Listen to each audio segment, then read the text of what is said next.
प्राचीन, मध्यकालीन और आधुनिक राजस्थान के इतिहास के प्रमुख स्रोतों की बात करें तो यह पुरातात्विक और साहित्यिक स्रोतों के आधार पर दो भागों में बांटा गया है। पुरातात्विक स्रोतों में खोजें और उत्खनन शामिल होते हैं या उत्खनन से मिलने वाली कई ऐतिहासिक सामग्रियां शामिल होती है। गोपीनाथ शर्मा जी कहते हैं कि यह ठीक है कि ऐसी सामग्रियां का राजनीति इतिहास से सहज और सीधा संबंध नहीं है, परंतु इमारतें, भवन, किले, राजप्रसाद, घर, बस्तियां, मुद्राएं, लेख, मूर्तियां, स्मारक आदि से हम ऐतिहासिक कालक्रम का निर्धारण कर सकते हैं और शिल्प शैलियों के वर्गीकरण का आधार बन सकते हैं। स्रोतों के आधार पर सामाजिक, आर्थिक, धार्मिक, संस्कृति, सामाजिक व्यवस्था, समाज में स्त्रियों की परिस्थिति और ऐतिहासिक घटनाओं का कालानुक्रम और स्थिति पता लगाया जा सकता है। पुरातात्विक स्रोतों के उत्खनन से मृदभांड, औजार, उपकरण, शैल चित्र, शिलालेख, सिक्के, स्मारकों में दुर्ग, मंदिर, स्तूप, स्तंभ, मूर्तियां आदि शामिल है। राजस्थान का पुरातात्विक सर्वेक्षण कार्यक्रम सर्वप्रथम प्रारंभ करने का श्रेय ACL कार्लाइल को जाता है। बाद में AR Rao, DR Bhandarkar, Dayaram Sahni, HD Sankalia, VN मिश्र, RC अग्रवाल, BB लाल, SN राजगुरु, DP अग्रवाल, विजय कुमार, ललित पांडे, जीवन खारवाल जैसे विद्वानों को जाता है।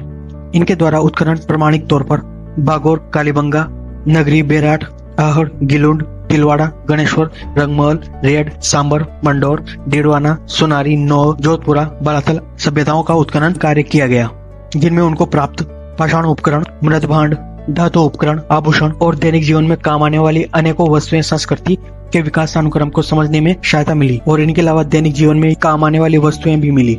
ऐसे में राजस्थान के अरावली पर्वत श्रृंखला तथा चंबल नदी घाटी में ऐसे श्रेय प्राप्त हुए हैं जिनमें पाषाण उपकरण, अस्थि अवशेष और अन्य पाषाण युगीन सामग्रियां प्राप्त हुई है। शिलालेख ये पत्थर के पट्टियों, स्तंभों, शिलालेख, ताम्रपत्रों, मूर्तियों आदि पर गुदे हुए मिलते हैं। इनमें वंशावली, विजय, दान, उपलब्धियां, शासकीय नियम, उपनियम, सामाजिक नियमावली, विशेष घटनाओं आदि का विवरण मिलता है। इनको सामंतों, रानियों, मंत्रियों और अन्य नागरिकों द्वारा किए गए निर्माण कार्य, वीर पुरुषों का योगदान, सतियों की महिमा आदि की जानकारी मिलती है। इनकी सहायता से संस्कृतियों को समझने का अथवा विकास क्रम को समझने में सहायता मिलती है। प्रारंभिक शिलालेखों को संस्कृत भाषा में जबकि मध्यकालीन शिलालेखों को फारसी, उर्दू, राजस्थानी लिखा गया। गोसुंडी शिलालेख यह संस्कृत शिलालेख है और द्वितीय शताब्दी ईसा पूर्व का लेख मिलता है।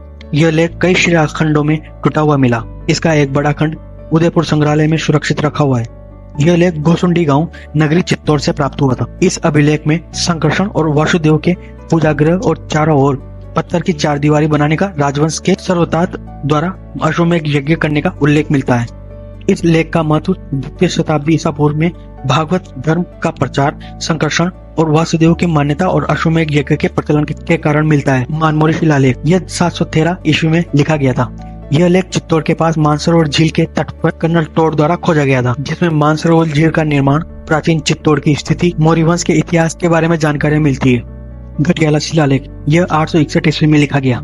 यह जोधपुर से 20 मील उत्तर दिशा में। यहाँ 2 लेख पाए गए जिनमें मंडौर और प्रतिहार वंश की उत्पत्ति, वंशावली और नामावली देखने को मिलती है। इन दोनों अभिलेखों में प्रतिहार वंश के राजा हरिश्चंद्र और उनके उत्तराधिकारी को राज्य विस्तार के बारे में जानकारी मिलती है। यह शिलालेख राजा कुक्कुट के समय लिखा गया था। सारणेश्वर प्रशस्ति यह 953 ईस्वी में लिखी गई थी। यह प्रशस्ति उदयपुर के शमशान सारणेश्वर नामक शिवालय पर स्थित है। इस प्रशस्ति से वराह मंदिर की व्यवस्था, स्थानीय व्यापार, कर, शासकीय पदाधिकारियों आदि के विषय में जानकारी मिलती है। गोपीनाथ शर्मा जी की मान्यता है कि यह प्रारंभ में उदयपुर के आहड़ गांव के किसी वराह मंदिर में लगी होगी। बाद में इसे हटाकर वर्तमान स्थिति दी गई। बिजोलिया अभिलेख ये 1170 ईस्वी में लिखा गया। जैन श्रावक लोलाद द्वारा यह लेख बिजोलिया कस्बे के पार्श्वनाथ मंदिर परिसर में एक बड़ी चट्टान पर उत्कीर्ण करवाया गया था। इसके रचयिता गुणभद्र और गोविंद था। यह लेख संस्कृत भाषा में और 93 पद्यांश है। इसमें उल्लेख विप्र श्री वत्स गोत्रे भूत के आधार पर दशरथ शर्मा ने इन्हें वत्स गोत्रीय ब्राह्मण कहा। इसी अभिलेख में डोली शब्द भूमि अनुदान के लिए उपयोग किया जाता था। इस लेख में कई प्राचीन नामों जैसे कि जवालीपुर को जालोर, सांबर को साकम्बरी, बीनमाल को श्रीमाल कहा जाता था। चिरवा शिलालेख जो कि 1273 ईस्वी में चिरवा उदयपुर गांव के एक मंदिर से प्राप्त संस्कृत के 51 श्लोकों द्वारा निर्मित, जिसमें मेवाड़ के गुहिल वंशीय शासकों, चिरवा गांव की स्थिति, विष्णु मंदिर की स्थापना, शिव मंदिर के लिए भूदान, अनुदान आदि के बारे में जानकारी मिलती है। रणकपुर प्रशस्ति 1439 ईस्वी में रणकपुर के जैन चौमुखा मंदिर में लगी इस प्रशस्ति में मेवाड़ के वंशावली, मेवाड़ के शासकों बप्पा से लेकर कुंभा तक की वंशावली मिलती है। मेवाड़ के शासकों बप्पा से लेकर कुंभा तक की वंशावली मिलती है। इस प्रशस्ति में बप्पा और कालभोज को अलग अलग व्यक्ति बताया गया है। इस प्रशस्ति में महाराणा कुंभा के विजयों का वर्णन मिलता है। इस प्रशस्ति में नाणक शब्द का प्रयोग मुद्रा के लिए किया जाता है। स्थानीय भाषा में आज भी नाणक शब्द का प्रयोग मुद्रा के लिए किया जाता है। इस प्रशस्ति का सूत्रधार दीपा या दीपक का उल्लेख मिलता है। कीर्ति स्तंभ प्रशस्ति 1460 ईस्वी। यह प्रशस्ति कई शिलाओं पर खुदी हुई है। यह प्रशस्ति कीर्ति स्तंभ के अंतिम मंजिल की टांकों पर लगाई गई थी, किंतु अब इसकी 2 ही शिलाएं उपलब्ध है। वर्तमान में 1 से 28 और 162 से 187 तक श्लोक उपलब्ध है। इसमें बप्पा, हमीर, कुंभा आदि शासकों का वर्णन मिलता है। इसमें कुंभा को व्यक्तिगत गुणों के आधार पर बताया गया है, जैसे कि दानगुरु, शैलगुरु, विरुद्धों से संबोधित किया गया है, और कुंभा द्वारा रचित ग्रंथों का ज्ञान मिलता है, जैसे कि चंडी शतक, गीत गोविंद की टीका, संगीत रात आदि प्रमुख है। कुंभा द्वारा मालवा और गुजरात की सम्मिलित सेनाओं को हराना 179वें श्लोक में वर्णित किया गया है। अत्रि और महेश द्वारा लिखा गया था। राय सिंह की प्रशस्ति यह 1594 ईस्वी में यह बीकानेर दुर्ग के द्वार पर लगी हुई है।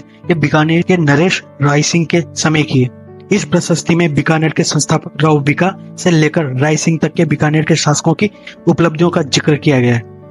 राय सिंह द्वारा मुगलों की सेवा के दौरान प्राप्त उपलब्धियों पर प्रकाश डाला गया है। इस प्रशस्ति में काबुल, सिंध, कच्छ के विजयों का वर्णन मिलता है। इस प्रशस्ति में राय सिंह की काबुल, सिंध और कच्छ की विजयों का वर्णन मिलता है। इस प्रशस्ति में राय सिंह की धार्मिक सांस्कृतिक गतिविधियों का वर्णन मिलता है। इसकी रचयिता जेता नामक जैन मुनि थी और यह संस्कृत भाषा में उल्लेखित है। आमेर अभिलेख 1612 ईस्वी में लिखा गया था। आमेर के कछवाहा वंश के इतिहास का निर्माण में यह महत्वपूर्ण भूमिका वहन करता है। इसमें कछवाहा वंश को रघुवंश तिलक कहा गया है। इसमें पृथ्वीराज, भारमल, भगवंदास और मानसिंह का उल्लेख मिलता है और मानसिंह द्वारा जमुआ रामगढ़ के दुर्ग का निर्माण का उल्लेख मिलता है। यह लेख संस्कृत और नागरी लिपि में लिखा हुआ है। जगन्नाथ राय शिलालेख 1652 ईस्वी। यह शिलालेख उदयपुर के जगन्नाथ राय मंदिर के सभा मंडप के प्रवेश द्वार पर लिखा हुआ है। मेवाड़ के इतिहास के बारे में जानकारी मिलती है, जिसमें बप्पा राव से लेकर महाराणा जगत सिंह के शासकों की उपलब्धियों का उल्लेख किया गया है। इसमें हल्दीघाटी का युद्ध, महाराणा जगत सिंह के समय उसके द्वारा किए गए दान पुण्यों का वर्णन मिलता है। इसके रचयिता तेलंग ब्राह्मण कृष्ण भट्ट तथा मंदिर का सूत्रधार भाणा और उसका पुत्र मुकुंद था। राज प्रशस्ति 1676 ईस्वी। राजसमंद जिले के कांकरोली के पास राजनगर में राज समुद्र बांध पर सीढ़ियों के पास टांकों पर 25 शिलाओं में उत्कीर्ण मिलती है। राज प्रशस्ति महाकाव्य देश का सबसे बड़ा शिलालेख है।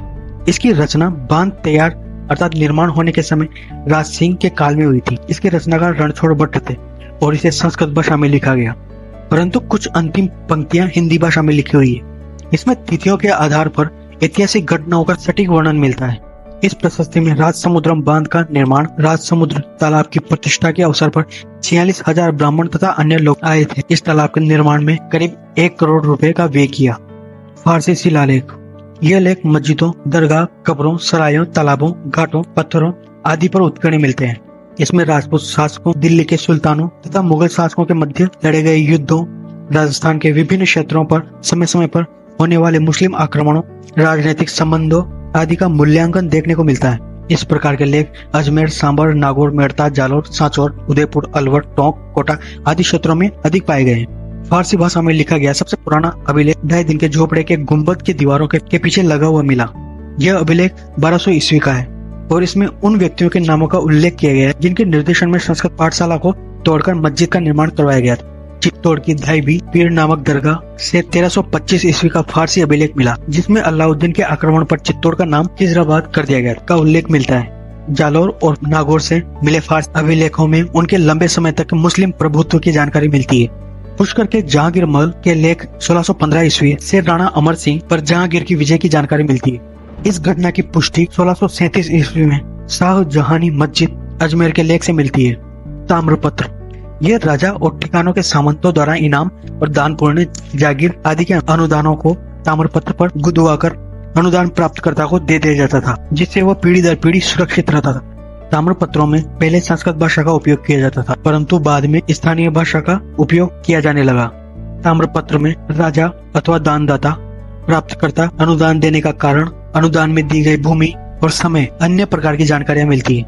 दान पत्रों में कई राजनीतिक घटनाओं, आर्थिक स्थिति, धार्मिक विश्वासों, जातिगत स्थिति आदि के बारे में जानकारी मिलती है। आहड़ के ताम्रपत्र में गुजरात के मूल राज से लेकर भीमदेव द्वितीय तक सोलंकी राजाओं की वंशावली दी गई है, जो कि 1206 ईस्वी में लिखा गया था। इससे ये भी पता चलता है कि भीमदेव के समय मेवाड़ पर गुजरात का प्रभुत्व था। खैरोदा का ताम्रपत्र सन 1437 ईस्वी से एकलिंग जी के मंदिर में महाराणा कुंभा द्वारा दान किए गए खेतों के आसपास से गुजरने वाले मुख्य मार्गों, उस समय में प्रचलित मुद्रा, धार्मिक स्थिति आदि की जानकारी मिलती है। चिखली ताम्र सन 1483 से किसानों से वसूली जाने वाली विविध लाग बागों का पता चलता है।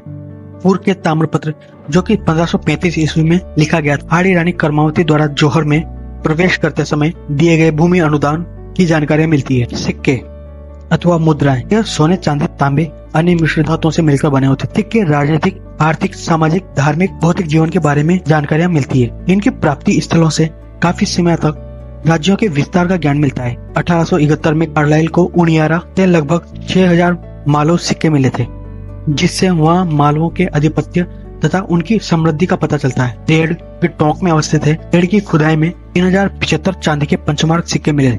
ये सिक्के भारत के प्राचीनतम सिक्के हैं। ये सिक्के मौर्यकालीन थे। 1948 में बयाना में 1921 गुप्तकालीन स्वर्ण मुद्राएं मिली। गुप्त शासकों के सिक्के बयाना के अतिरिक्त जयपुर के महरौली एवं टोंक के सुप्रसिद्ध ऐतिहासिक स्थल जो कि अजमेर में स्थित है, साइला जो कि टोंक में स्थित है, स्थलों से प्राप्त हुए। इन सिक्कों पर विष्णु वाहन गरुड़ के अतिरिक्त लक्ष्मी का प्राय अंकन मिलता है। गुर्जर पतियार शासक मीर भोज के सिक्के राजस्थान के विभिन्न क्षेत्रों जैसे कि गंगानगर क्षेत्र के मवलदेसर, नौहर, पल्लू, नावा जैसे स्थानों तथा मारवाड़ क्षेत्र के डेगाना तथा अजमेर के निकट बागेरा नामक स्थानों से मिले। सिक्कों पर विष्णु अवतार, आदि वराह और वराह अवतार का अंकन मिलता है। हमें चौहान वंशीय नरेश अजयराज के सिक्के भी जिन पर लक्ष्मी का अंकन मिलता है। द्वारा 1893 ईस्वी में द स्टेट्स राजपूताना पुस्तक लिखी, जिसमें राजपूताना रियासत के सिक्कों का वर्णन मिलता है। 10वीं और 11वीं शताब्दी में प्रचलित सिक्कों पर गधे के समान आकृति पर मिलता है, इसलिए इन्हें गधिया सिक्के कहा जाता है। मेवाड़ के कुंभा के समय चांदी के गोल और चौकोर मिलते हैं। महाराणा अमर सिंह के समय मुगलों के साथ संधि हो जाने के बाद मुगलिया सिक्कों का चलन शुरू हो गया था। मुगलों से अधिक मैत्रीपूर्ण संबंध के कारण जयपुर कछवार शासकों को टकसाल खोलने की अनुमति अर्थात स्वीकृति प्रदान प्राप्त हुई। यहाँ के सिक्कों को झाड़शाही कहा जाता था। पूर्व में विजयशाही सिक्कों का प्रचलन हुआ। बीकानेर में आलमशाही नामक मुगलिया सिक्कों का काफी प्रचलन हुआ। ब्रिटिश सत्ता के बाद मियां रुपये का प्रचलन शुरू हुआ। तर्क और मूर्तियां, जिनमें भवन, दुर्ग, स्तूप, स्तंभ आदि तत्कालीन सामाजिक, धार्मिक और सांस्कृतिक इतिहास की जानकारी प्राप्त होती है। प्राचीन दुर्ग और भवन राजस्थान में स्थान पर देखे जा सकते हैं। चित्तौड़, जालोर, गागरोन, रणथंभौर, आमेर, जोधपुर, बीकानेर, जैसलमेर, कुंभलगढ़, अचलगढ़ आदि दुर्ग इतिहास के बोलते साक्ष्य हैं। दुर्गों से बने महल, मंदिर, जलाशय आदि तत्कालीन समाज के बारे में जानकारी देते हैं। राजस्थान के प्रसिद्ध मंदिर जैसे कि देलवाड़ा, रणकपुर के जैन मंदिर, आमेर का जगत शिरोमणि मंदिर, नागदा का सास बहू का मंदिर, उदयपुर का जगदीश मंदिर, ओसिया का सचिया माता मंदिर, पटन का सूर्य मंदिर, जिससे अनेकों जानकारी मिलती है। अतिरिक्त किराड़ू, बाड़ोली, पुष्कर आदि स्थानों पर मंदिर के इतिहास के अध्ययन के लिए काफी उपयोगी है। ये मंदिर धर्म एवं कला अध्ययन के लिए विशेष रूप से महत्व रखते हैं। मूर्तियों के गहन अध्ययन के तत्कालीन वेशभूषा के तौर तरीकों, आभूषणों, विविध वाद्य यंत्रों, नृत्य मुद्राओं आदि का बोध कर होता है। आमेर का जगत शिरोमणि मंदिर मुगल राजपूत समन्वय की दृष्टि से उल्लेखनीय हो सकता है। चित्रकला, जैसलमेर के जैन भंडार से चित्र ग्रंथ प्राप्त हुए हैं। 11वीं से 15वीं शताब्दी तक के सचित्र ग्रंथों में ईशित चूर्णी, सृष्टिशिला का पुरुष चरित्र, नेमिनाथ चरित्र, सुपासन चरित्रम, गीत गोविंद आदि प्रमुख रचनाएं हैं। विभिन्न राजदरबारों में आश्रित चित्रकारों ने अपने अपने ढंग से चित्र बनाए, अतः विभिन्न शैलियां जैसे मेवाड़ शैली, आमेर शैली, मारवाड़, बूंदी, किशनगढ़, कोटा शैली, नाथद्वारा शैली का विकास हुआ। मारवाड़ शैली के अंतर्गत चित्रित उत्तराध्ययन सूत्र, पंचतंत्र तथा जयपुर शैली में बारहमासा, रागमाला आदि का राजधानी चित्र शैली, रागमाला आदि राजस्थान चित्रशैली के श्रेष्ठ उदाहरण हैं।